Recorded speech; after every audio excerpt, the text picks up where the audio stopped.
Hello learners, welcome to our channel advice Pawan. I hope आप लोग सभी कोई अच्छे होंगे।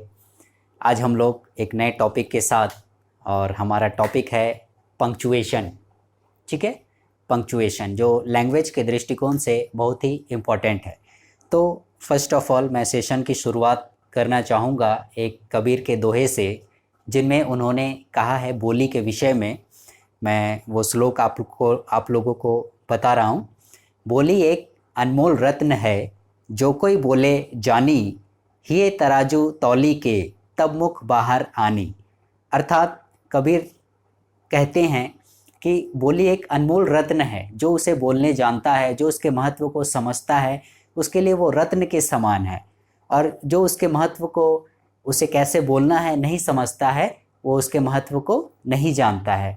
अर्थात हमें अपने हृदय रूपी तराजू में बोली को तौल कर बोलना चाहिए, क्योंकि हम लोग जानते हैं अधिकांशतः हमारे आसपास में आप लोग देखिएगा जो लड़ाई झगड़े दंगे फसाद होते हैं, तो मुख्यतः उसका कारण हमारी बोली ही होती है।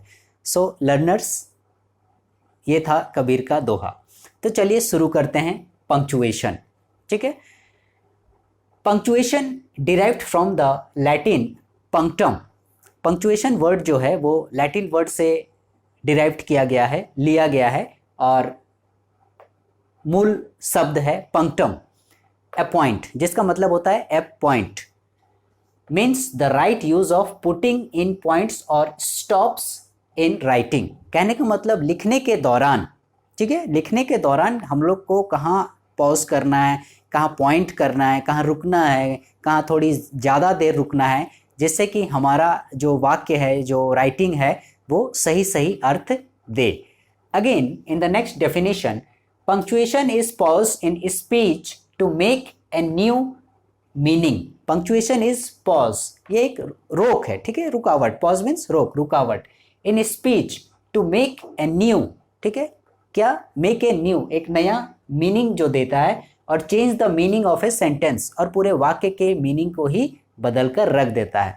आप लोग देखिएगा लर्नर्स, यहाँ पर एक हिंदी का सेंटेंस लिखा हुआ है, जहाज को रोको मत जाने दो। सेम सेंटेंस अगेन, जहाज को रोको मत जाने दो। लेकिन आप लोग देख रहे हैं कि कॉमा का यूज जो है यहाँ पर किया गया है। ठीक है, इसमें यहाँ पर रोको के बाद कॉमा का यूज किया गया है, और इसमें देखिए मत के बाद कॉमा का यूज किया गया है। कहने का मतलब पहले सेंटेंस में क्या बोल रहा है, जहाज को रोको, यानी जहाज को रोकने के लिए बोल रहा है। मत जाने दो, जहाज को मत जाने दो। ठीक है, दूसरे सेंटेंस में देखिए, जहाज को रोको मत, ठीक है, मतलब जहाज को रुकने के लिए नहीं बोल रहा है, जहाज को रुकने के लिए नहीं बोल रहा है, जाने दो, यानी जहाज को जाने दो। तो सिर्फ एक कॉमा से देखिए आप लोग सेंटेंस में कितना परिवर्तन आ रहा है। ठीक है, एक में जहाज को रोक ले रहा है, और एक में जहाज को नहीं रोक रहा है, उसे जाने की अनुमति दे रहा है। तो आप समझ सकते हैं कि ये कितना इंपॉर्टेंस है। ठीक है, हमारे जीवन में ये कितना महत्व रखता है। इसको हम लोग और क्लियर करेंगे। यहाँ पर हमारे पास दो सेंटेंस हैं इंग्लिश के। एक है hang him not leave him, और the dog said the master is a faithful animal. इसे हम लोग और भी अच्छे तरीके से अभी हम लोग देखेंगे, कैसे ये दोनों सेंटेंस जो हैं हमारे लिए कितने महत्वपूर्ण हैं, और किस प्रकार से एक पंक्चुएशन जो है वो सारे अर्थ को बदल कर रख देता है। ठीक है, पहले मैं मिटा लूँ इसको, तब आप लोगों को अच्छे से समझ में आएगा।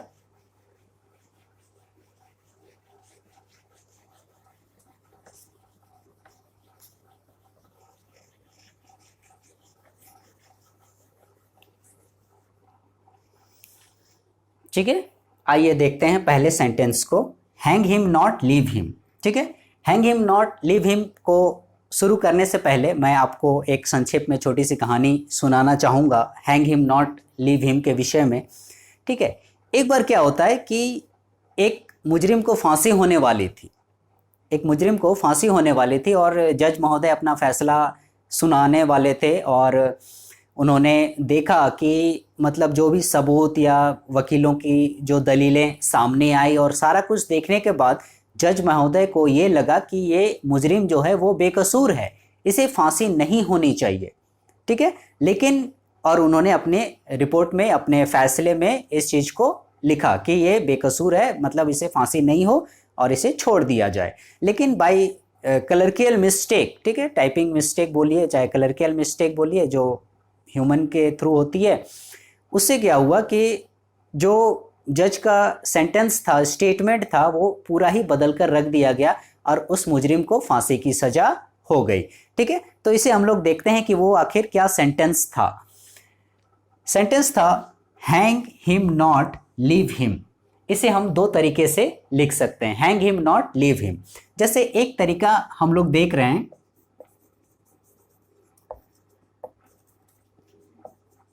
Hang him not leave him. ये आपके सामने सेंटेंस, मैं दोनों को एक बार लिख दे रहा हूं, उसके बाद ही हम लोग एक ही बार पंक्चुएट करेंगे।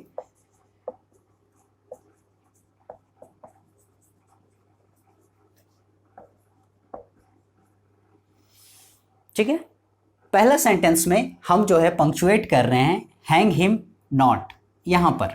ठीक है, यहां पर हम लोग कॉमा का यूज कर रहे हैं, और दूसरे सेंटेंस में हम लोग हैंग हिम के बाद कॉमा का यूज कर रहे हैं नॉट लीव हिम। ठीक है, इस प्रकार से तो जज महोदय के जो द्वारा जो फैसला, जो स्टेटमेंट आया था, जो उन्होंने लिखा था उस मुजरिम को फांसी हो या ना हो, तो उन्होंने लिखा था हैंग हिम नॉट। ठीक है, हैंग हिम नॉट कहने का मतलब क्या, उसे फांसी मत दो। ठीक है, हैंग माने लटकाना, फांसी में लटकाना, उसे फांसी की सजा मत दो, लीव हिम। ठीक है, क्योंकि हमें यहाँ पर रुकना है, कॉमा के जगह रुकना है, और उन्होंने कहा कि हैंग हिम नॉट, उसे फांसी मत दो, छोड़ दो, लीव हिम, उसे छोड़ दो। अगेन, तो बाय क्लर्कियल मिस्टेक क्या हो गया कि जो टाइपराइटर था, जिसने टाइप किया वो स्टेटमेंट के जज के द्वारा, गलती से कॉमा जो है यहाँ पर लग गया।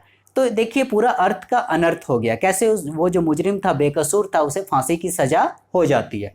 आप लोग देख सकते हैं यहाँ पर हैंग हिम बोल रहा है, यहाँ पर हमें रुकना है। ठीक है, यहाँ पर पॉज है, मेरा कॉमा है, हैंग हिम यानी फांसी में लटका दो, नॉट लीव हिम, उसे मत छोड़ो। और वो मुजरिम जो बेचारा बेकसूर था, जिसकी कोई गलती नहीं थी, जिसके खिलाफ सारे सबूत आए थे, उसे फांसी की सजा हो गई। Again in the next sentence, the dog said the master is a faithful animal.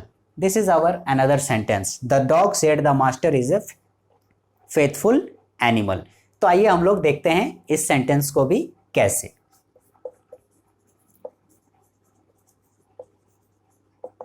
The dog said, the master is a faithful animal। दोबारा मैं इसे लिख रहा हूं,